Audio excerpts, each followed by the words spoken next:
Glória a Deus. Eu cumprimento os irmãos com a paz do Senhor Jesus, amém? Glória a Deus. Quantos continuam felizes com Jesus aqui nesta manhã? Amém. Sim, nós estamos felizes sim com Jesus. Somos muito alegres com Ele aqui nesta manhã, pelo privilégio em que Ele tem nos dado de ter levantado, de ter acordado. Muitos não tiveram esse privilégio, mas Deus nos deu o privilégio de podermos estar aqui nesta manhã. Nós levantamos, chegamos, alguns tomaram café, outros não tomaram, e você veio da sua casa com seus próprios pés. Já é motivo de sobra para você poder agradecer, para nós podermos agradecer, Jesus. Temos um espírito grato ao Senhor, sermos gratos a Deus por tudo e por todas as coisas. Sabia que nós deveríamos agradecer até pelas provas, pelas lutas, pelas dificuldades que nós enfrentamos. Outra vez, em uma pequena ilustração, tinha uma pessoa que reclamava e dizia assim: poxa, tem tantos pratos para lavar, tem tanta roupa para lavar, tem tanto serviço para fazer, olha para isso. E às vezes a gente esquece de agradecer, porque aquilo que nós temos para fazer, todas as coisas que nós devemos fazer, embora muitas vezes é o que nós já usufruímos, e estamos a usufruir dessas coisas que muitas vezes nós achamos que é uma dor de cabeça. Tem gente que gostaria de ter uma dor de cabeça, de ter pratos para lavar, de roupas para lavar, de ter muito trabalho, e às vezes hoje não tem. Mas contudo nós somos gratos a Jesus, porque Deus é um Deus provedor. Mesmo não sendo merecedores, Deus nos faz merecedor. Porque nós merecemos? Não, porque Ele é bondoso e Ele é misericordioso. E essas misericórdias, elas são as causas de nós não sermos consumidos. Também quero estar apresentando as pessoas que estão aqui conosco, alguns talvez pela primeira vez, alguns já pela segunda vez. Se você quiser apenas mexer uma das suas mãos, nós estaremos lhe saudando. Amém? Está conosco a Clara, a Marisa, o Francisco, um casal, né? A Inês, o Estênio, o Alessio, o Estênio filho e família. Faça assim com as mãos para nós podermos lhe saudar. Amém? Como é que nós iremos dizer para os nossos amigos visitantes? Sejam bem-vindos em nome de Jesus e volte sempre. Aqui se faz amigos. Amém? Então sintam-se bem, sintam-se à vontade. A casa é de Deus, a casa é do Pai. Você tem liberdade de poder glorificar e exaltar o nome do nosso Senhor Jesus. Veja bem, hoje nós estamos no culto de Santa Ceia do Senhor, onde nós estaremos participando daquilo que nós consideramos que é o corpo, que é o sangue de Cristo. Hoje você vai participar do corpo do Senhor. Hoje, para muitos talvez é algo estranho aquilo que nós iremos fazer, mas não é estranho, é o que nós fazemos de todos os meses. Nós participamos da ceia do Senhor Jesus. Há alguns requisitos necessários para podermos tomar a ceia do Senhor, e hoje nós vamos aprender um pouco mais a respeito desses requisitos para nós podermos estarmos participando da ceia de Cristo, da ceia do Senhor. Eu gostaria que você abrisse comigo na Bíblia Sagrada, no livro na primeira carta do apóstolo Paulo aos Coríntios, capítulo de número 11 e o versículo de número 38. Primeira carta do apóstolo Paulo aos Coríntios, capítulo de número 11, versículo de número 38. Quero estar ministrando essa palavra hoje nesta manhã. Quero ser bastante já rápido, porque já as horas já se passaram e pouco falta para ministrar a palavra de Deus. Ainda tem a ceia, ainda temos uma criança, ainda uma princesa, não é, para ser apresentada hoje, e vamos apressar, porque o tempo não nos espera. Amém? Primeira carta do apóstolo Paulo aos Coríntios, capítulo de número 11. Examine-se, pois, o homem a si mesmo, e assim coma deste pão e beba deste cálice. Amém?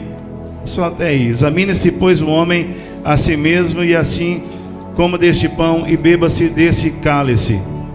Eu quero falar sobre o ato de examinar, de exame. Muitos aqui, evidentemente, que conhecem e sabem o que é um exame.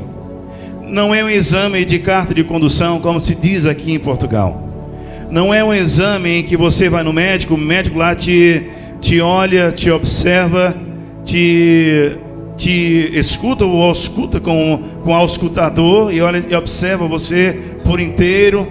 Não é aquele exame também que todas as mulheres também fazem, esse autoexame que as mulheres fazem para saber se existe alguns caroços que toca, que apalpa, que pega. Não é esse exame que eu estou falando, não é esse tipo de exame que Paulo falava para a igreja de Corintos, uma igreja bastante rica, e diga-se de passagem, esse exame que Paulo está falando, ele está falando para esses irmãos desta igreja. É uma igreja extremamente rica, uma igreja rica em dons espirituais. Pense numa igreja rica e cheia de pessoas com dons espirituais. Essa era a igreja. Mas diga-se de passagem, era uma igreja extremamente problemática. Era uma igreja que constantemente estava dando problema, mas era uma igreja rica em dons espirituais. E aqui o apóstolo Paulo está recobrando, está pedindo para fazer esse exame antes de poder estar participando da ceia do Senhor, da ceia de Cristo. Então, como é que nós podemos fazer esse exame? Ou seja, como é que nós podemos fazer essa análise para podermos estarmos participando da ceia do Senhor? Que tipo de exame é esse que nós podemos fazer para estar participando da ceia do Senhor? Esse exame que nós iremos fazer na nossa vida, de que maneira deve ser feito, como deve ser feito, a que hora deve ser feito, a que momento deve ser feito, nós iremos aprender hoje, nesta manhã, através da palavra do Senhor, no nome de Jesus. De que maneira, como devo fazer este exame? O exame, por muitas vezes, muitas pessoas, eu creio que algumas pessoas aqui nesta manhã, têm algum exame marcado por alguma data.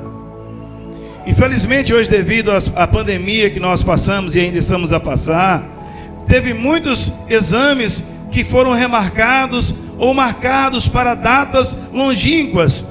Talvez eu estou falando aqui para pessoas que estão com exames marcados para daqui 1 ano, daqui 6 anos, 3 anos, 4 anos, não é? Porque não existem vagas.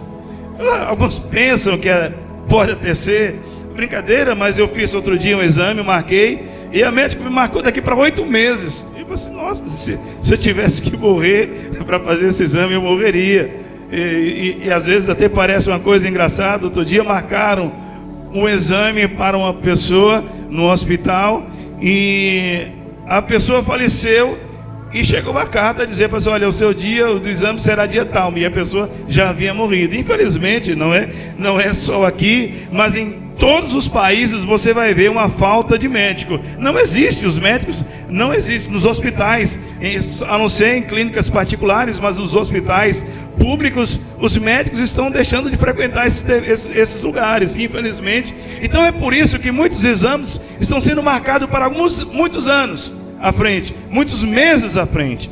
Mas o exame que Paulo está falando, esse exame para poder estar participando da ceia do Senhor, não se pode ser daqui 1 dia, não deve ser daqui 1 ano, não deve ser daqui 1 mês. Então de que forma é? Esse exame tem que ser agora, esse exame tem que ser hoje, esse exame é para já, o exame é para agora. Nós devemos examinar a nossa vida, não é amanhã, o nosso exame tem que ser hoje.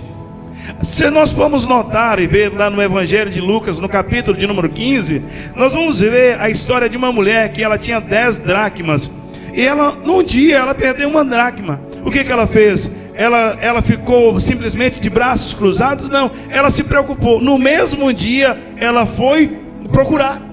No mesmo dia ela foi examinar a sua casa. No mesmo dia ela foi examinar a sua casa. Ela começou a varrer a sua casa. Varrendo e não encontrando, o que ela fez? Ela acendeu uma candeia. Ou seja, na luz as coisas tornam-se mais fácil de sermos encontradas. Ou seja, a luz, é na luz que as coisas são encontradas. Na luz as coisas se tornam muito mais claras. Então nós podemos examinar para agora. E de que maneira? Através na luz.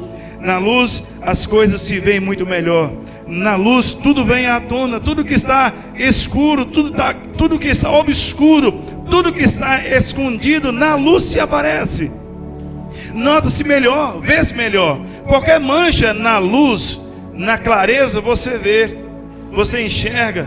Tudo que está perdido, quando você chega com uma luz, na clareza, com uma luminosidade, você enxerga. O exame tem que ser para agora.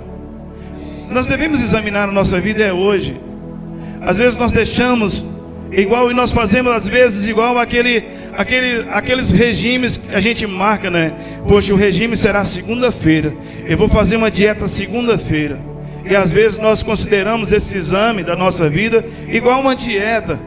Às vezes toda dieta que o ser humano vai fazer é no próximo mês ou na próxima segunda. Qual é o medo que as pessoas têm de fazer um exame hoje? Uma dieta hoje, não é? Qual é o medo que as pessoas têm? Qual é o contra que as pessoas têm com as dietas na quarta-feira, na terça-feira, na quinta-feira? Toda dieta vai começar na segunda-feira, ou toda dieta vai começar no próximo mês. Mas, irmãos, brincadeiras à parte, o nosso exame tem que ser hoje. O nosso exame tem que ser agora. A gente não pode deixar para amanhã o que nós podemos fazer hoje. Por muitas vezes nós deixamos de examinar a nossa vida e o tempo vai passando. O tempo vai passando, nós estamos deixando o tempo passar e nós estamos deixando de examinar a nossa vida.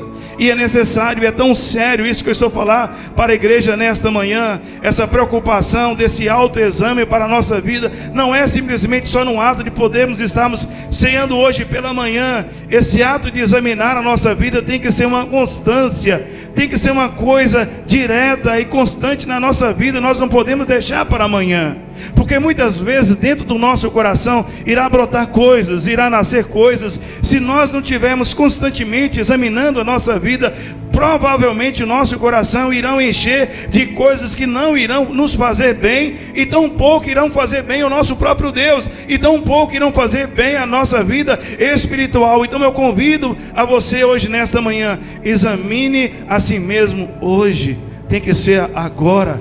Peça a Deus: Senhor, eu necessito desse exame, Senhor. E olha, eu te digo hoje, nesta manhã, você não vai ter a vaga, você vai encontrar hoje. Você não tem vaga daqui para um mês. Você não tem vaga daqui para um ano. A vaga que Ele terá para você é hoje. Jesus, Ele está disposto para examinar a sua vida aqui hoje. O hospital de Jesus, o hospital do Senhor, Ele está aberto para você aqui hoje. Então examine, o tempo é agora. E de que maneira você pode fazer esse exame? De boa vontade, de bom grado, de bom coração, voluntário. Quem é que consegue fazer uma coisa forçado? Quem é que consegue fazer uma coisa obrigado? Esse exame tem que ser feito de uma forma de boa vontade. Tem que ser feito de boa vontade. Quem é que, provavelmente tem muitos aqui, muitos são pais. E quando nós obrigamos os nossos filhos a alguma coisa, eles irão fazer. Evidentemente que irão fazer. Mas quando eles sentem no coração a vontade de querer fazer de bom grado, de bom coração, vocês percebem que as coisas saem melhor? Vocês percebem que as coisas eles fazem melhor? Quando eles gostam de fazer, quando eles são voluntários a fazer, quando eles estão de bom coração para fazer, geralmente as coisas tendem a fazer e a correrem bem. Da mesma forma, esse exame que eu tenho que fazer na minha vida, ele tem que ser de bom grado. Eu tenho que querer. É necessário que eu queira. É necessário que realmente eu queira fazer esse exame na minha vida. É necessário que realmente eu queira fazer esse exame. Não adianta ninguém querer. Não adianta eu forçar alguém a examinar a sua vida, porque ele pode examinar hoje e amanhã ele voltar a fazer a mesma coisa. Não adianta nós forçarmos a ninguém a fazer nada. Tem que ser, a pessoa tem que querer, tem que gostar, tem que partir dela mesma. Tem que ser um ato voluntário. A pessoa tem que gostar e dizer assim: não, eu quero e eu preciso fazer esse exame na minha vida. Eu necessito e eu preciso de examinar a minha vida. Então, deixa Deus hoje nesta manhã. Deixa essa semente que está sendo semeada no seu coração aqui hoje. Deixa o Espírito Santo tocar na sua vida aqui hoje nesta manhã. Deixa Deus te tocar nesta manhã, para que no teu coração possa brotar essa vontade de ser examinado por Cristo nesta manhã. Deus, Ele sonda o teu coração aqui nesta manhã. Deus, Ele te examina aqui nesta manhã. Se você assim o deixar, se assim você realmente quiser que Ele realmente faça esse exame na sua vida, mas você tem que querer. é necessário que o ser humano venha querer e goste de ser examinado. Também de que maneira pode ser feito esse exame? Tem que ser feito de uma maneira profunda. Tem que ir ao profundo. Nós não podemos simplesmente fazer um exame da nossa vida superficial. Esse exame tem que ser feito de uma forma profunda. Nós não devemos fazê-lo de uma forma superficial. Nós não devemos chamar aquilo que Deus considera como pecado como uma coisa inofensiva.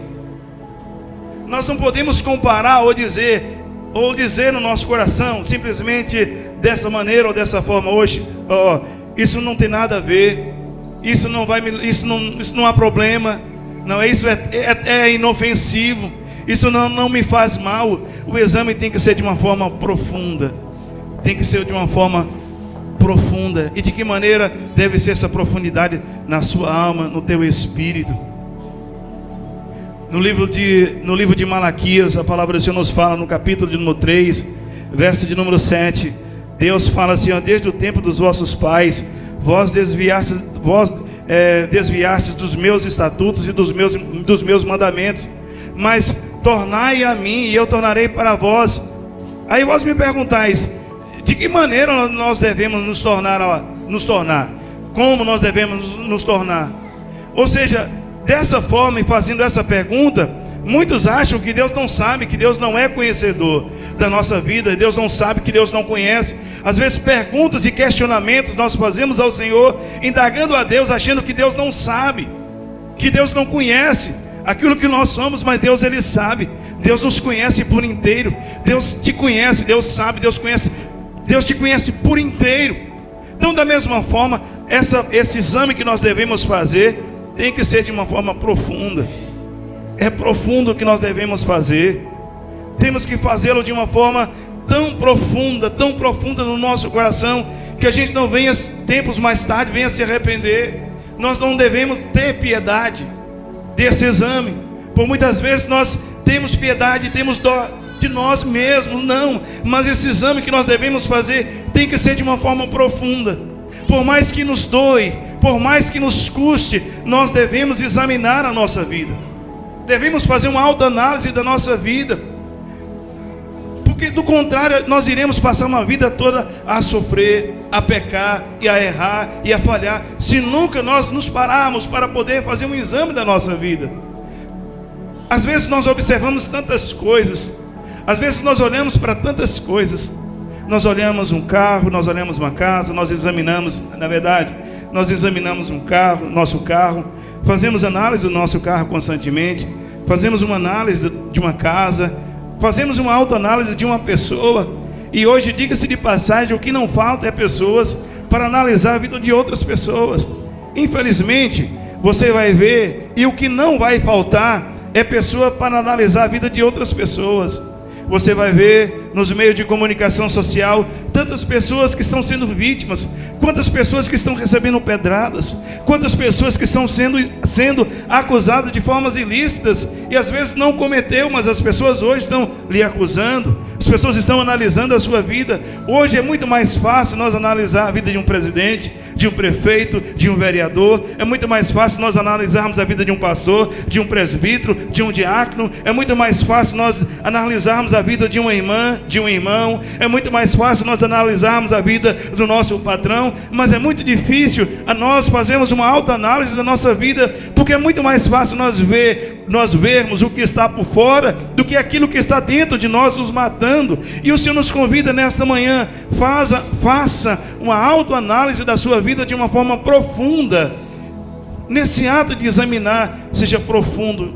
Se não consegue, peça a Deus: Deus, eu preciso, Senhor. E tudo aquilo que nos afasta do Senhor, tudo aquilo que tem nos afastado do Senhor, foram coisas pequenas que nós deixamos de examinar.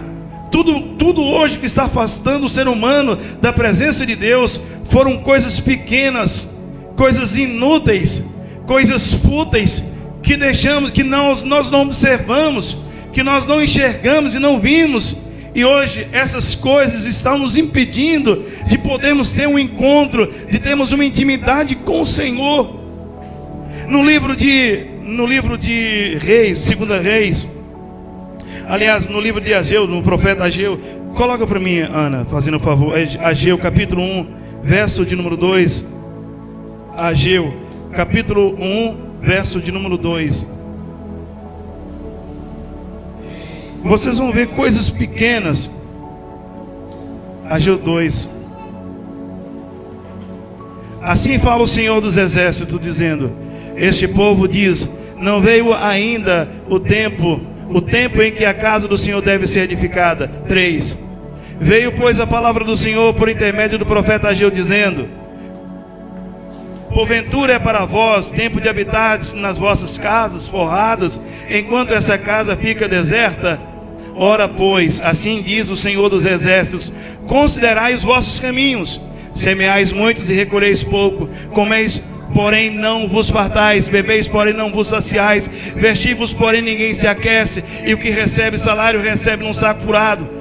Assim diz o Senhor dos Exércitos: considerai os vossos caminhos. 8. Subi ao monte, trazer madeira e edificai a minha casa, e dela me agradarei e serei glorificado, diz o Senhor. 9. Esperastes muitos, mas eis que veio a ser pouco, e esse pouco, quando trouxeste para casa, eu dissipei como um sopro. Por que causa? Diz o Senhor dos Exércitos: por causa da minha casa que está deserta, enquanto cada um de vós corre para a sua própria casa. Sabe o que é isso? É falta de exame.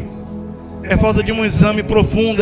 Esse povo faltava de um exame profundo na sua vida. E por muitas vezes eram coisas mínimas que estavam deixando de serem examinadas, coisas pequenas que eles estavam a deixar para trás, coisas que eles não estavam a valorizar.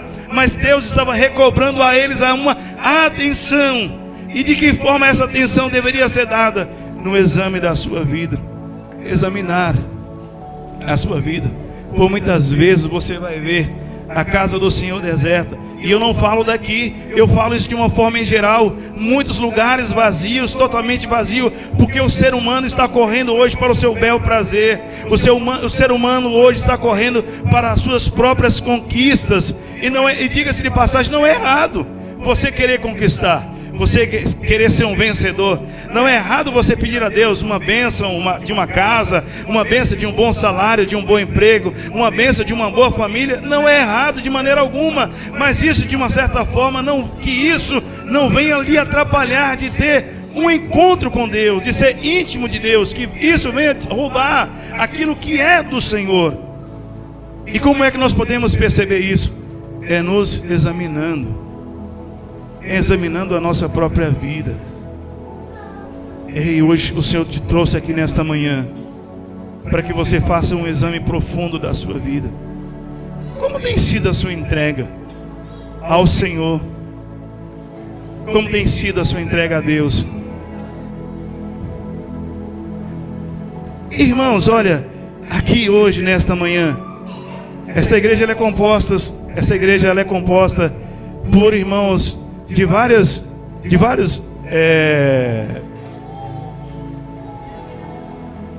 não é denominações, mas é nacionalidades, certo? Várias nacionalidades nós temos aqui na nossa igreja, graças a Deus por isso. Mas uma boa parte são brasileiros.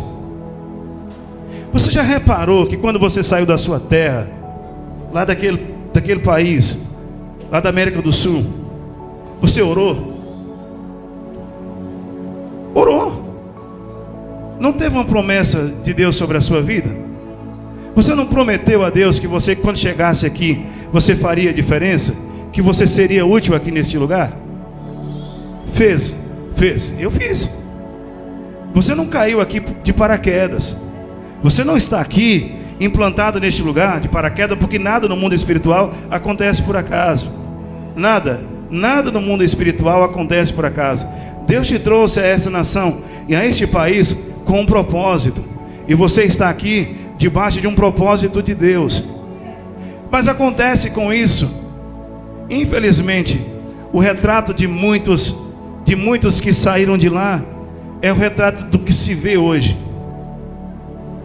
Um retrato totalmente ao contrário e inverso daquilo que foi prometido a Deus, daquilo que foi falado ao Senhor hoje nos tempos atuais. Correm e correm de uma forma tão acelerada para conquistar, para terem as suas vitórias.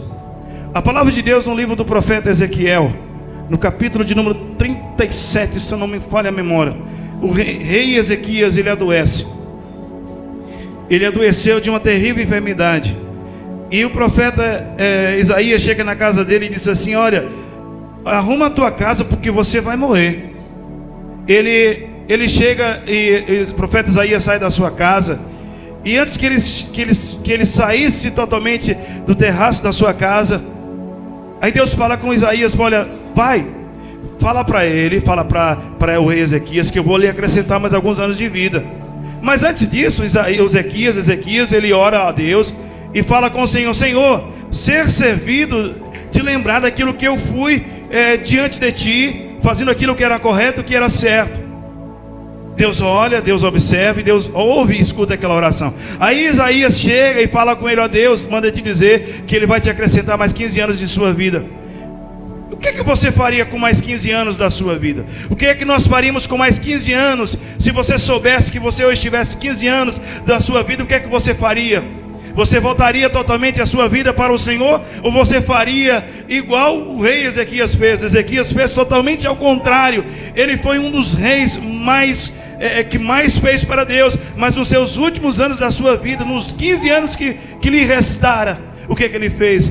Ele abriu a porta do seu palácio para que coisas estranhas entrassem dentro do teu reino. Isaías disse assim, o profeta Isaías falou: não faça isso. Tenha cuidado daquilo que você está fazendo. Você está abrindo portas para pessoas idólatras entrarem dentro da sua casa.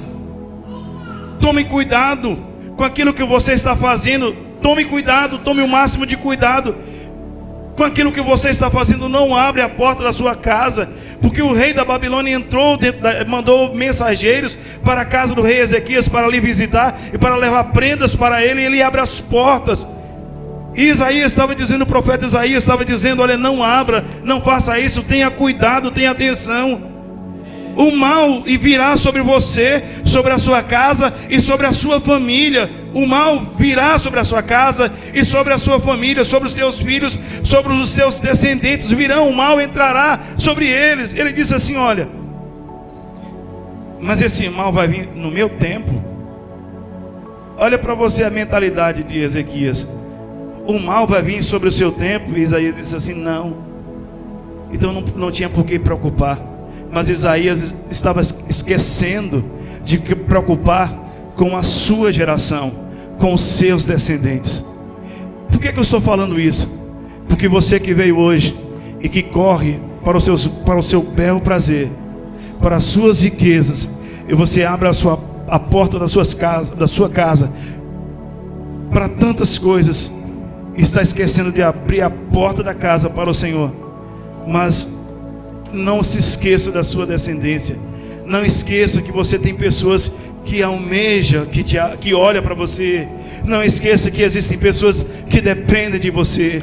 Existem muitas famílias que estão sendo destruídas, que foram destruídas porque infelizmente chegaram aqui, estagnaram aqui e começaram a viver simplesmente as coisas no materialismo. Hoje eu vou na igreja quando eu quiser. Hoje eu vou no culto quando eu quiser.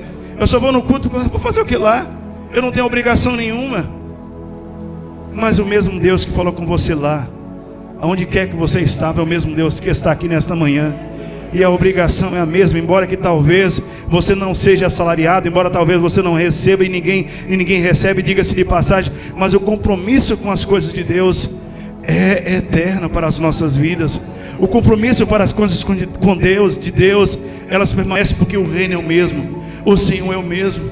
Eu estou dizendo para você hoje, para que você possa entender que essa análise tem que ser feito agora, deve ser feito hoje. Nós estamos errando todos os dias, a gente erra, a gente esquece de fazer essa autoanálise. Você não pode andar na mesma correria que esse mundo está andando. Reflita um pouco na sua vida. Você é servo de Deus, você é servo do Senhor, você tem uma utilidade, você é necessário para as coisas de Deus. Nunca pense que você não é necessário, mas você é necessário para as coisas do Senhor. Uma palavra que você disser para alguém pode mudar a história da vida dessa pessoa. Um dia que talvez você venha na igreja Um dia que você vem aqui hoje, talvez alguém possa ouvir algo da sua parte, mas pastor, eu não tenho oportunidade, mas e daí? Ao vir para a casa do Senhor, você pode encontrar alguém na rua, você pode estar ao lado de alguém que necessita de uma oração feita por ti.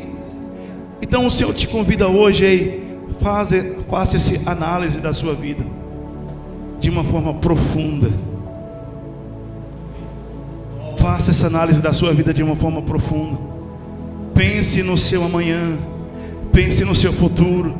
Paulo está dizendo para a igreja de Coríntios: olha, examine-se a si mesmo. Não cabe outras pessoas te examinar, mas cabe a você mesmo fazer um exame da sua vida. Cabe você mesmo. Eu não posso te examinar. A igreja não tem o poder de fazer essa análise da sua vida. Nós não podemos jamais. Eu poderei dizer: olha, não tome, não participe da ceia do Senhor. Eu não posso fazer isso, eu não devo fazer isso, porque esse exame tem que ser feito por ti, tem que ser feito por você. É você que tem que analisar a sua vida. Finalizando e já terminando, o outro exame que deve ser feito, o exame do seu tempo. Examine o seu tempo, examine as suas prioridades. É o tempo que nós podemos analisar e examinar o nosso tempo. 24 horas há 10 anos atrás, sempre foi 24 horas. A gente pensa, fala assim: poxa, antigamente a gente tinha tanto tempo, mas antigamente era 24 horas na mesma. As mesmas 24 horas são as mesmas 24 horas do tempo que você tem. Eu me lembro que quando ainda estava no Brasil, tinha tempo para estudar de manhã, para trabalhar à tarde, para fazer estágio. Foi um tempo que eu estive estagiado. Estudava de manhã, trabalhava meio período à tarde e estagiava à tarde, e trabalhava de noite, e tinha tempo até mesmo para ir para ginásio, para academia, para jogar bola. A gente sabia dividir o nosso tempo. Quando a gente quer, a gente divide o tempo. Quando a gente está interessado em alguma coisa, a gente sabe pautar o nosso tempo perfeitamente. Perfeitamente. Mas é quando a gente quer. Então quando você diz: eu não tenho tempo, é mentira. É mentira. Você tem tempo para ler, para orar, para meditar, para jejuar, para vir para a casa de Deus, se você quiser. Mas é quando você organizar o seu tempo. Se você fazer uma organização do seu tempo, você vai conseguir. Você vai conseguir. Porque uma mulher consegue. Ela consegue fazer comida, olhar uma criança, atender um telefone, mandar um SMS, mandar um currículo para tantos e tantos lugares. Numa questão de 1 hora ela consegue fazer. Se nós deveríamos aprender com as mulheres, não é? Às vezes tem muitos marmanjos por aí que acham: não tem tempo. Não tem tempo. Se a gente quiser, a gente encontra tempo. Então examine o seu tempo, examine as suas prioridades. Existem coisas que a gente está roubando mais o nosso tempo. Existem prioridades que estão sendo a mais na nossa vida. Doseie. Nunca faça as coisas, nunca dê prioridade demasiadamente a um certo tipo de coisa. Não dê prioridade totalmente ao seu trabalho, não dê prioridade totalmente à sua família, não dê prioridade totalmente à igreja, não é? Existem, lógico, pessoas que não saem da igreja. Não é esse caso. Era bom que as pessoas viessem mais. Sabe aquelas pessoas fanáticas religiosas que é só igreja? Não é esse caso. Pelo contrário, sempre diga aqui: no dia que tiver a oportunidade de sair com a sua família, saia. Não saia todo final de semana, porque senão você vai esvaziar a igreja, não é? Mas se você tiver a oportunidade de sair um dia, um fim de semana com a sua família, saia. E isso é bom, e só faz bem, ok? Mas você não pode dar uma prioridade demasiada simplesmente só para a sua família e esquecer das outras coisas, porque não é isso. Não é isso que funciona. Da mesma forma, você não pode priorizar estritamente o seu trabalho. Não vai funcionar assim. Uma coisa vai ficar sem a sua atenção. Então, organize o seu tempo e organize as suas prioridades. É um exame que você deve fazer. É um exame que nós devemos fazer. É isso que eu quero deixar para cada um irmão aqui nesta manhã. Esse exame é necessário. É necessário fazer um autoexame. É necessário fazermos uma autoanálise da nossa vida. É preciso, pastor, deixa estar aqui, daqui uma hora eu vou fazer. Não, é agora. E é hoje. E é já. E é neste momento. Porque nós não sabemos o nosso dia.